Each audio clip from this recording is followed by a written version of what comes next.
Well, Saturday morning racing action here at WeatherTech Raceway Laguna Seca is quickly turning way to an afternoon session here in just a little while. But before we get there, it's Rush SR Race 3 about to take to the racetrack here, a short sprint race with these brand new Rush Automotive SR machines, 1,000cc sports racers, Greg, open cockpit cars that have been a lot of fun to watch race here in one of their first broadcasted, organized championship events and as part of their California Dreaming championship. I'm Kyle Heyer, joined by Greg Kramer. Greg, welcome back. Race 3 about to kick off as the field heads up the hill. And the first two races have been really entertaining. In the most recent one, race 2, there were a couple of gaps between the top 3 or 4, but behind them it was absolutely fierce. And, you know, we were talking about how Travis Pendleton didn't even run yesterday, so he had to start at the back of the field, fought his way out. He went up 13 spots, Kyle, into 6th. He has the pace to run with these guys up front. Now that he gets to start up front, I think this could be a whole different dynamic. I think so as well. He's going to be a threat starting from position number 6. But up in front, it's Blair Hosey. He's won both races so far. Michael Schneider will start alongside him. Then Federico Mosconi, who was on pole for race 1. He had that spin at the tail end of the race, finished 3rd in both the first 2 races. Still looking for a bit of redemption here as the field gets racked up and stacked up to go racing. Again, this is a relatively short sprint that we're about to engage in here, but these cars are short and they are racy, and it's going to be a wild run down to turn 1. Greg, we've seen 3 and 4 wide down there. Oh, we have. It's been fierce. The other guy to watch, the 153, is Sam Kim. Qualified 5th, but had a problem. Ended up 20th in that first race, so he started from way back. Made up 11th spot. He starts 7th, and he too has speed. Here we go, Kyle. Here we go. Coming up to the start line here at WeatherTech Raceway Laguna Seca. 20 Rush SR machines, green flag, and a really interesting start deeper in the field. They're 3 wide in the background, but here comes Schneider on the outside of the one of Hosey down into turn number 2 here, the Andretti hairpin, as they orderly kind of double stacked into the first corner, Greg. Yeah, we're actually really impressive how they worked that, just stayed clean, and can, you know, once things settle a little bit, you can go racing, and that's Pendleton right there. You can see him darting, looking for any opportunity he might have here to try and make up some ground early. 3 wide there for a moment. I think that's the 44 of Torrey in the orange car, and then just ahead of them is that the Pendleton's in the green. As they head up towards turn 5, he's looking for 4th place now on the outside of, I think that's the 18 of Garcia, slowing down there into turn number 5. Yeah, side by side through 5, and that's one of the things. These cars are not only short, but they're also kind of narrow, and so you can actually run side by side. Look at this. I think they just tried to go side by side through 6 and decided, all right, maybe we oughtn't do that. But now there's going to be a battle and a big passing opportunity, I think, up into the corkscrew here. Watch, there it is. Just coming into view, couldn't quite get it done. No, he's right on the tailpipes, though, as they head down the hill. 4-story drop from top to bottom. Has a look to the right. Maybe a crossover here, or try to go around the outside. Here he comes on the outside, a rainy curve. Pendleton looking for a move. That was dicey. He's there, has overlap, and down the inside at turn 10, he's through. What a move. Yeah, that outside line allowed him to just roll a little bit more speed, and it pinned the driver he was overtaking a little bit. Yeah, it was beautiful. It was really nice. Ooh, somebody into the pits early. They were actually released from false grid, so I think they just missed the start of the race there, Greg, so they were not on course at the beginning. In the background, the 22 of Dagonet has Hollister on his heels as they come across the stripe, but Hosey leads Schneider by 9/10 of a second. Then it's Mosconi by himself, Pendleton, and then it's Chang in the 1 car that's up the inside, and he tried to go for it again, didn't get there. Yeah, he and Garcia are absolutely scrapping right now, and that's the battle for that 4th spot here. You've got Pendleton, Chang, Garcia in that group, but look at everybody up front. Again, we see those little bit of gaps here, and now that Pendleton's up into 4th, let's see if he's going to be able to do anything to catch these 3 up front. Yeah, he spent a lap kind of fiddling with the 1 of Chang and the 18 of Garcia, who's just in tow there. Then there's Madison, that white number 56. Then Burgess, Torrey, and Parkinson, just trying to keep them all straight. Some of them have really tiny numbers. Yeah, so it's hard. I mean, the cars are small, the number boards are smaller, so it is a tricky bit to get all the cars in order. But Pendleton's in that 4th spot. The challenge is they're well out of draft distance of Mosconi, and he has Chang and Garcia still right on the rear wing, so it's going to be hard to separate himself with that toe, pulling him back into the picture. I tell you what, Schneider is not letting Hosey get away away here at all. He's was about a second off the last lap behind. I think he may have even closed that up just a little bit. So he's looking a lot racier early. Then that little bit of a gap to Mosconi, and then we'll see what Pendleton's going to be able to do here. Can he close it up? Good look there at Madison, that white number 56, with the 51 of Burgess right on his 6. And then lurking, we saw that orange number 44 at Torrey was really aggressive in the latter half of the race earlier today. Schneider, best lap of the race so far, closes the gap to the lead to a half second. There's a bit of passing in the background, but the battle right now that's hotly contested is Stephen Torrey on the back of Burgess as they head down into turn 2 once again, the Andretti hairpin. Looking down the inside is the 44. He sees the hole there, but it's going to close by the time he gets to the corner. Burgess left him space. He did. That was gentlemanly, but the 44 didn't get down to the inside all the way. A little bobble on exit, though, on power. Ooh, he's going to take a look now into the entrance of 3 and realize, yeah, that one's tough to do because either, he might get the break right here. There it is. Opportunity for Torrey. And just like that, pressure the driver ahead of you to make a mistake, and it makes your job a lot easier to get by. So Stephen Torrey is past the 51. And now they're going to head off into turn number 5. And 51's now got Parkinson in the 177. John Parkinson right on his heels now in the white car. And Parkinson has been pretty solid here. There's no question about that. In the top 10 consistently here, and was in the qualifying run 11th in the race earlier today. So he's moved up 1 spot. And again, you want to make as many passes as you can because that reflects where you'll start for the next race. And Dagonet closing in to 10th place in that number 22. That's the Gulf liveried car right behind Parkinson. He's up 1 spot from the start, but now hounding that battle for 10th, putting some pressure on. There's your lead battle. It's Hosey and Schneider right now. Half a second at the stripe last time by. Not quite within drafting distance, I don't think, and this time the gap re-extends as Hosey resets the best lap. Yeah, it was a great lap by Hosey. Just hit every one of his marks perfectly. Did not, we didn't see him sideways anywhere, no speed scrub at all. And so now he's throwing the gauntlet down to Schneider going, okay, you got close, try and stay with me here.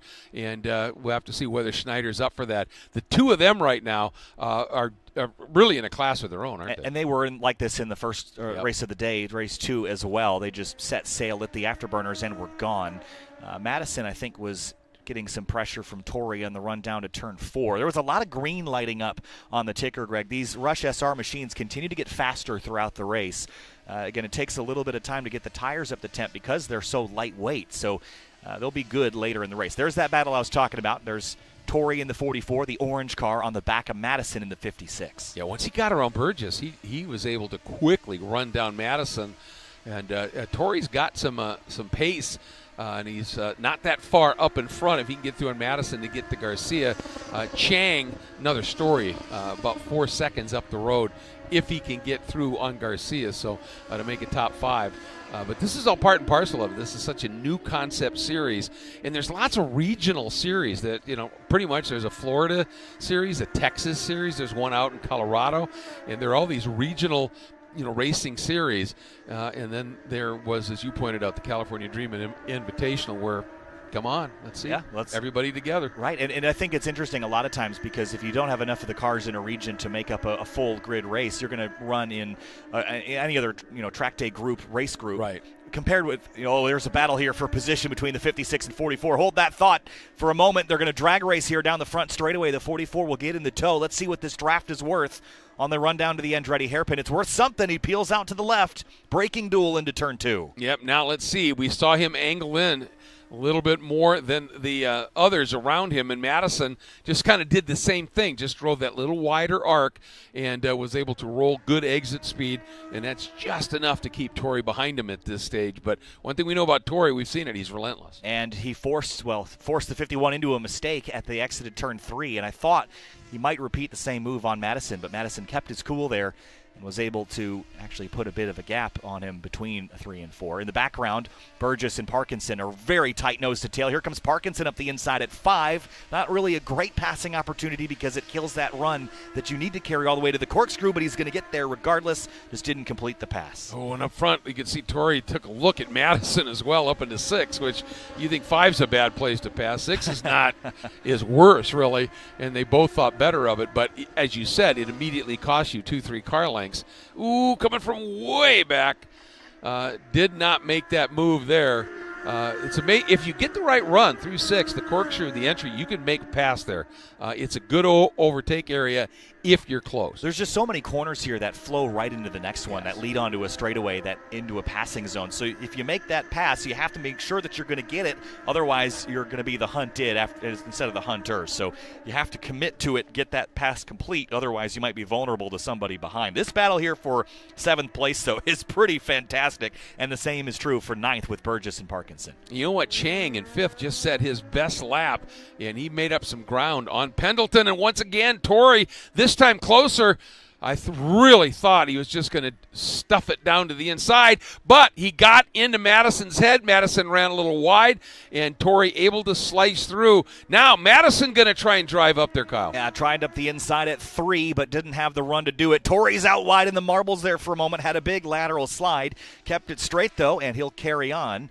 But Madison, I don't think he's willing to give this up just yet. And while they were fighting, it allowed Burgess to break free of Parkinson and set sail on a mission to catch these two once again. No battles up front. This is the one we're watching for 7th place. Ooh, did you see Torrey icing on the brakes? And look at this move. That's Parkinson. Yeah, Parkinson threw it up the inside of Burgess, and he is fully alongside now. Who's going to give into turn 6, Greg? Oh, Parkinson did. Yeah, he really had to because he just wasn't quite close enough at this point. And I'll tell you the one thing about Torrey, his relentless pursuit, he's made 2 passes because the driver in front made a little mistake because of the pressure. And that's all power to him, right? He's been able to capitalize on all of those things as we come back by the start-finish line here. I believe this is white flag. Indeed it is. Last lap here for Hosey in the number 8. Blair Hosey leads Schneider by 2.3 seconds, but the battle for 7th continues with this 4-horse race for 7th place. And after Chang had thrown down his best lap and closed on Pendleton a little bit, Pendleton responded and opened that gap up again. So it's still a couple of seconds between that 4th and 5th place battle. But yeah, it's difficult to take our eyes off of this scrap, isn't it? Yeah, you look away for a second, and all of a sudden it's like they've reshuffled the entire deck. Where'd they all go? Torrey, Madison, Burgess, Parkinson there. There's your leader, Hosey, just getting absolutely everything out of this car. Yeah. And despite the draft being powerful enough in these cars to utilize, he's been able to dispatch Schneider and Mosconi fairly easily. Well, it's because he gets a great opening lap and builds enough margin where they can't, they're already out of the range to be able to get any kind of an assist from his draft, and then he can just go ahead and set sail. And that tells you something. I've always believed that about a driver that gets speed when the tires and the grip isn't there relative to the other competitors. That means they're a little bit special, and he's certainly proving it. I mean, I'm surprised that he qualified 3rd in that first qualifying session because this is going to be 3 straight wins. It is going to be 3 straight wins. So of the 4 races, Blair Hosey is going to capture 3, holds off Schneider, and checkered flag for Blair Hosey in Rush SR Race 3 here at WeatherTech Raceway Laguna Seca. And Schneider will come in behind. Michael Schneider in the number 2. Then it's the Federico Mosconi car, the number 3 car. Then Pendleton up 2 spots into 4th. A car to watch on the last race of the weekend because he'll be in that 2nd row ready to pounce. Yep, and now right up with those guys that have been consistently up in the top 3. And here comes Garcia, and then that scrum behind him. Look at this, a battle again. Is that Parkinson got around on Burgess? Does he hold on to it? Oh, it's going to be to the stripe. Little side draft there. Not quite. Parkinson grabs 9th over Burgess by 1/10 of a second. What a thrilling battle that was. Look in the background even. Some spots shifting and shuffling in the final drag to the start-finish line. That's going to be a last lap, a last corner pass. That purple car, I don't remember who that is. Is that Dagenais? No, it would be Kim, I believe. Kim. He joined the race a lap late. That's right. Which that was the shame because he was one of the guys that I talked about who had real speed, and so it's a shame he had to start that far down. But nonetheless, some great racing. And I'll tell you what, the good news for Schneider is that this time he was a lot closer at the end of the race in terms of the margin of victory to Hosey than he had been in the previous couple of them. Yeah, I think the start of the race is really the critical phase for him. If he can get past Hosey in the early moments, he might be able to hold him off. Yep. But as soon as Hosey gets clear air, he's just not close enough. Yeah. Schneider isn't to pressure a mistake like we saw Torrey do to Madison and Burgess and the others around him. This 4th race is going to be a blast.